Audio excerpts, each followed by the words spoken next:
Well, Israel has evacuated most of its diplomatic mission staff in the United Arab Emirates after the National Security Council sharpened its travel warning for Israelis staying in the Gulf country. The NSC warned of possible attempts to target Israeli and Jewish individuals in the UAE, especially around Jewish holidays and Shabbat. Israel is concerned about retaliatory attacks following its recent military operation against Iran, and as it faces mounting international pressure over the humanitarian crisis in the Gaza Strip. U.S. President Donald Trump termed the situation in Gaza as terrible and said that despite the United States contributing $60 million for food aid in Gaza, he sees no results.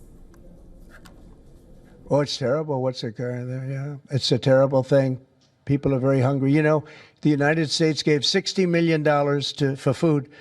And it's a shame because nobody, I don't see the results of it. And we gave it to people that in theory are watching over it fairly closely. We wanted Israel to watch over it. Part of the problem is Hamas is taking the money and they're taking the food.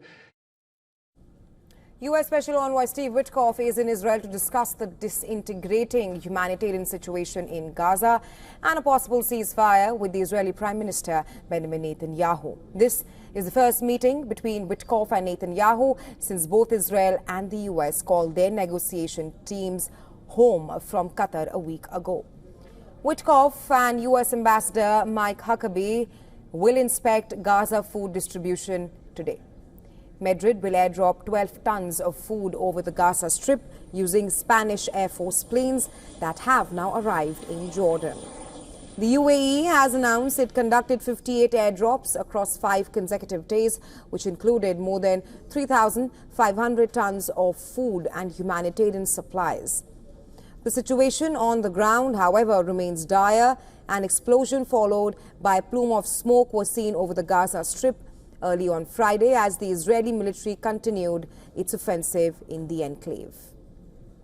A video of a hostage released by Al-Quds brigades is mounting more pressure on Bibi's government. The hostage, identified as Israeli German Rom Brassilvaski, was abducted in October 2023. The terror group claims the video was recorded days before it lost contact with the captors holding Braslavsky and alleged that the hostage's fate was unknown.